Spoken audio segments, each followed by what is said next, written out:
Hello friends, നമ്മൾ കഴിഞ്ഞ തവണയായിട്ട് കുറെ ചോദ്യത്തിന് ഉത്തരങ്ങൾ കൊടുക്കുകയും അതിന് ആൻസറുകൾ തരികയും ചെയ്തിട്ടുണ്ടായിരുന്നു. അപ്പോൾ എല്ലാവർക്കും അതിനോട് വളരെയധികം നന്ദി പറയുന്നു.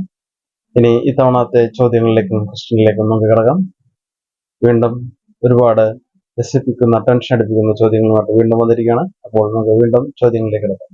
നമുക്കറിയാം, ആദ്യത്തെ ചോദ്യത്തിലേക്ക് തന്നെ കിടക്കാം, സമയം കളയുന്നില്ല. ഒരു ആഴ്ചയിലെ 7 ദിവസം ഉണ്ടെന്ന് നമുക്കറിയാം. അതിൽ തിങ്കൾ, ചൊവ്വ, ബുധൻ, വ്യാഴം, വെള്ളി, ശനി, ഞായർ, അങ്ങനെ 7 ദിവസങ്ങളുണ്ട്. അപ്പോൾ 7 ദിവസങ്ങളിൽ ഈ തിങ്കൾ, ചൊവ്വ, ബുധൻ, വ്യാഴം ഇങ്ങനെ പറയുമ്പോൾ കണ്ടിന്യൂസ് ആയിട്ട് നമ്മൾ പറയില്ലേ, കണ്ടിന്യൂസ് ആയിട്ടുള്ള 3 ദിവസം എടുത്തു കഴിഞ്ഞാൽ ഞായർ, തിങ്കൾ, ചൊവ്വ, ബുധൻ, വ്യാഴം, വെള്ളി, ശനി, ഞായർ, തിങ്കൾ, ഇങ്ങനെ കണ്ടിന്യൂസ് ആയിട്ട് പറയാവുന്ന 3 ദിവസങ്ങളുണ്ട്. അപ്പോൾ കണ്ടിന്യൂസ് ആയിട്ട് പറയുന്ന 3 ദിവസങ്ങൾ ഏതൊക്കെയാണെന്ന് പറയണം. അതാണ് ചോദ്യം. പക്ഷേ ഈ ദിവസങ്ങളിൽ ഞായർ വരാൻ പാടില്ല, തിങ്കൾ വരാൻ പാടില്ല, ബുധൻ വരാൻ പാടില്ല.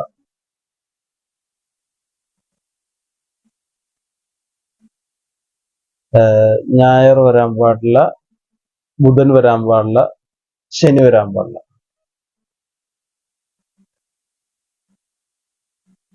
ഞായർ, ബുധൻ, ശനി. ഞായർ, ബുധൻ, തിങ്കളല്ല, ഞായർ, ബുധൻ, ശനി, ഇത് മൂന്നും വരാൻ പാടില്ലാത്ത കണ്ടിന്യൂസ് ആയിട്ട് വരുന്ന 3 ദിവസങ്ങൾ ഏതൊക്കെയാണെന്ന് പറയണം. അതാണ് ഒന്നാമത്തെ ചോദ്യം. ചോദ്യത്തിന് ചെറിയൊരു കൺഫ്യൂഷൻ ഉണ്ടായി, എന്നാൽ കുഴപ്പമില്ല. അതാണ് ഒന്നാമത്തെ ചോദ്യം. ആ ചോദ്യത്തിന് ഉത്തരം പറയൂ. First question. രണ്ടാമത്തെ ക്വസ്റ്റ്യൻ, ഒരു മുറി നിറയെ സ്വർണ്ണാഭരണം, വജ്രങ്ങൾ, സ്വർണ്ണാഭരണങ്ങളൊക്കെ ഇങ്ങനെ നിറച്ചു വെച്ചിരിക്കുന്നു. രണ്ടാമത്തെ മുറി നിറയെ ഡോക്യുമെന്റ്സ്, പേപ്പേഴ്സ്, വളരെ ഇമ്പോർട്ടന്റ് ആയിട്ടുള്ള ഡോക്യുമെന്റ്സ്, പേപ്പേഴ്സ് ആണ്. ആ മുറി നിറയെ അതൊക്കെയാണ്. മൂന്നാമത്തെ മുറി നിറയെ പണമാണ്. പണമൊക്കെ ഇങ്ങനെ അട്ടിയാട്ടി ഇങ്ങനെ വെച്ചിരിക്കണം. അപ്പൊ ഈ 3 മുറികൾക്കും തീ പിടിച്ചു. 3 മുറിയും തീ പിടിച്ചപ്പോൾ പോലീസ് ആദ്യം തീ അണയ്ക്കുന്നത് ഏത് മുറിയിലായിരുന്നു? പണം വെച്ചിരിക്കുന്ന മുറിയിലാണോ, അല്ലെങ്കിൽ ഡോക്യുമെന്റ്സ് വെച്ചിരിക്കുന്ന മുറിയിലാണോ, അതോ അല്ലെങ്കിൽ ഈ ജ്വല്ലറി ഇരിക്കുന്ന ആഭരണങ്ങൾ വെച്ചിരിക്കുന്ന മുറിയിലാണോ? അതാണ് ചോദ്യം. അപ്പോൾ ഇതിന്റെ ഉത്തരം അറിയാമെങ്കിൽ നിങ്ങൾ കമന്റ് ചെയ്യൂ. അതാണ് അടുത്ത ചോദ്യം. ഇനി വരുന്നത് അടുത്ത ചോദ്യം എന്താണെന്ന് വെച്ച് കഴിഞ്ഞാൽ, ഒരു സാധനമുണ്ട്, അത് നിറച്ചും ദ്വാരങ്ങളുള്ള ഒരു സംഭവമാണത്. പക്ഷേ അതില് ഒരു അരിപ്പ പോലത്തെ ഒരു ദ്വാരങ്ങളുള്ള സംഭവമാണ്. പക്ഷെ അതിൽ വെള്ളം നിലനിർത്താൻ പറ്റും. എന്താണത്? നിറച്ച് ദ്വാരമുള്ള ഒരു സംഭവത്തിൽ വെള്ളം കണ്ടെയ്ൻ ചെയ്യാൻ പറ്റുന്ന ഒരു സാധനം ഏതാണ് എന്നതാണ് ചോദ്യം. അപ്പോൾ നിങ്ങളുടെ ഉത്തരം പറയും. ഇനി അടുത്ത ചോദ്യത്തിലേക്ക് പോവാം. ഒരു ന്യൂസ് പേപ്പർ, ഏതെങ്കിലും ഒരു ന്യൂസ് പേപ്പർ, അത് എത്ര തവണ പകുതിയായി മടക്കാൻ സാധിക്കും? ഒരു ന്യൂസ് പേപ്പർ എത്ര തവണ പകുതിയായിട്ട് മടക്കാൻ സാധിക്കുന്നതാണ് അടുത്ത ചോദ്യം. അതിന്റെ ഉത്തരം പറയും. അറിയാമെങ്കിൽ പെട്ടെന്ന് പറയും.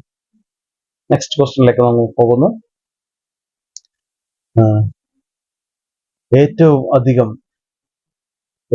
അധികം ഭാരം ചുമക്കാൻ പറ്റുന്ന ഒരു പക്ഷിയുടെ പേര് പറയുക. ഏറ്റവും അധികം ഭാരം ചുമക്കാൻ കഴിയുന്ന ഒരു പക്ഷിയുടെ പേര് പറയുക. പറയും. നമ്മൾ അടുത്ത ക്വസ്റ്റ്യനിലേക്ക് പോകുന്നു. കണ്ണ് കാണാൻ പറ്റുന്നവർക്കും കണ്ണ് കാണാൻ പറ്റാത്തവർക്കും ഒരുപോലെ കാണാൻ പറ്റുന്നത് എന്താണ്? അതാണ് അടുത്തത്. കണ്ണ് കാണാൻ പറ്റുന്നവർക്കും കണ്ണ് കാണാൻ പറ്റാത്തവർക്കും ഒരുപോലെ കാണാൻ പറ്റുന്നത് എന്താണ്? ഇനി അടുത്ത ചോദ്യത്തിലേക്ക് പോവാം. മോശ എത്ര മൃഗങ്ങളെയാണ് കപ്പലിലേക്ക് കയറ്റി കൊണ്ടുപോയത്? മോശ വെള്ളപ്പൊക്കം വരുന്നതിന് മുമ്പേ മോശ എത്ര ജോഡി മൃഗങ്ങളെയാണ് കപ്പലിലേക്ക് കയറ്റി കൊണ്ടുപോയത് എന്നതാണ് നെക്സ്റ്റ് ക്വസ്റ്റ്യൻ. ഉത്തരം പറയും. ഇനി അടുത്ത ചോദ്യത്തിലേക്ക് പോകാം. എല്ലാം നല്ല ടെൻഷൻ ഉണ്ടായിരുന്ന ചോദ്യങ്ങളാണ്. അടുത്ത ചോദ്യത്തിലേക്ക് പോവാം. ചോദ്യം, വെള്ളം കാണപ്പെടാത്ത സമുദ്രം എവിടെയാണുള്ളത്? വെള്ളം കാണപ്പെടാത്ത സമുദ്രം എവിടെയാണ് ഉള്ളത്? വളരെ സിമ്പിൾ ആയിട്ടുള്ള ക്വസ്റ്റ്യൻ ആണ്. ഉത്തരം പെട്ടെന്ന് പറയും. നിങ്ങൾക്കറിയാം, പറയൂ. പിന്നെ അടുത്ത ക്വസ്റ്റ്യനിലേക്ക് പോകുന്നു. നമ്മളുടെ കയ്യിൽ ഒതുക്കാൻ പറ്റുന്ന, കയ്യിൽ ഇങ്ങനെ ഒതുക്കി പിടിക്കാൻ പറ്റുന്ന മരം ഏതാണ്? കയ്യിൽ ഒതുക്കി പിടിക്കാൻ പറ്റുന്ന മരം ഏതാണ്? അതാണ് ചോദ്യം. Next question. ഈ നമ്മൾ നികുതി ഈ മെഡിക്കൽ ഷോപ്പ്, നെക്സ്റ്റ് ക്വസ്റ്റ്യൻ ഉണ്ട്. മെഡിക്കൽ ഷോപ്പിലും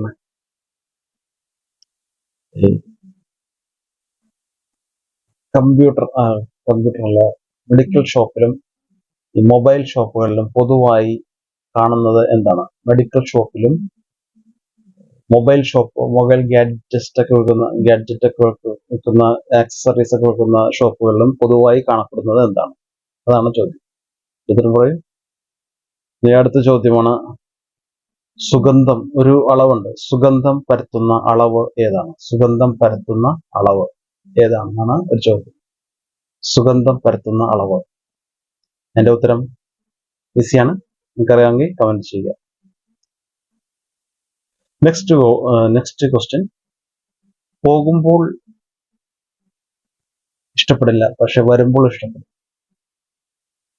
എൻ്റെ ഓരോ വീഡിയോസിന്റെയും കാര്യമല്ല ഞാൻ പറഞ്ഞത്, എന്നാലും ഏകദേശം അതാണ് ഉത്തരം എന്ന് ചിന്തിക്കുന്നവരുണ്ടാവും. പക്ഷെ അതല്ല, എന്നാലും ഉത്തരം പറയും. പോകുമ്പോൾ ഇഷ്ടപ്പെടില്ല, വരുമ്പോൾ ഇഷ്ടപ്പെടും. എൻ്റെ ഓരോ വീഡിയോസും തീർന്നു പോകുമ്പോൾ ഇഷ്ടപ്പെടും, പക്ഷെ അടുത്ത വീഡിയോ വരുമ്പോൾ ഇഷ്ടപ്പെടും. അതല്ല, ഇത് ഉത്തരം വേറെയാണ്. പോകുമ്പോൾ ഇഷ്ടപ്പെടില്ല, വരുമ്പോൾ ഇഷ്ടപ്പെടും. എന്താണത്? പറയൂ. പിന്നെ നമ്മൾ നികുതി അടയ്ക്കേണ്ട ഒരു മലയാള മാസം ഏതാണ്? നികുതി അടയ്ക്കേണ്ട ഒരു മലയാള മാസം ഏതാണ്? അതാണ് നെക്സ്റ്റ് ക്വസ്റ്റ്യൻ. നികുതി അടയ്ക്കേണ്ട ഒരു മലയാള മാസം. ഉത്തരം പറയും. നികുതി അടയ്ക്കേണ്ട ഒരു മലയാള മാസം ഏതാണ്? ഇനി അടുത്ത ചോദ്യമാണ്. ടീ ഇംഗ്ലീഷ് വാക്കിൽ ടീ എന്ന് പറയും. ടീ, ഈ ചായ ടീ എന്നൊക്കെ പറയുന്ന ആ ടീ എന്ന വാക്കിൽ എന്ന ലെറ്ററിൽ തുടങ്ങുന്ന 3 ദിവസങ്ങൾ ഏതാണ്? ഒരാഴ്ചയിലുള്ള 3 ദിവസങ്ങൾ. ടി എന്ന ലെറ്ററിൽ തുടങ്ങുന്ന ഒരാഴ്ചയിലുള്ള 3 ദിവസങ്ങൾ ഏതാണ്?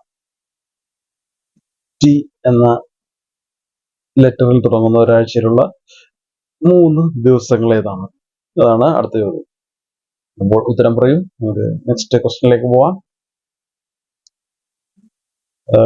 കുളിക്കും തോറും മെലിയുന്നത് എന്താണ്? കുളിക്കും തോറും മെലിയുന്നത് എന്താണ്? Simple question. കുളിക്കും തോറും മെലിയുന്നത് എന്താണ്? അതാണ് അടുത്ത ചോദ്യത്തിന്. വീണ്ടും അടുത്ത ചോദ്യത്തിലേക്ക് പോകുന്നു. ചെരുപ്പിൽ കാണുന്ന മാനം ഏതാണ്? ചെരുപ്പിൽ കാണുന്ന മാനം ഏതാണ്? നിങ്ങൾക്കറിയാം. എന്നാൽ എല്ലാ ആൻസേഴ്സുകളും പറയൂ. നമുക്ക് ആൻസറിനായി വെയിറ്റ് ചെയ്യാം. നെക്സ്റ്റ് വീഡിയോ ആൻസേഴ്സ് പറയുന്ന വീഡിയോ ആയിരിക്കും. അതിനു മുമ്പ് എല്ലാവരും ആൻസർ പറയുക. Thank you.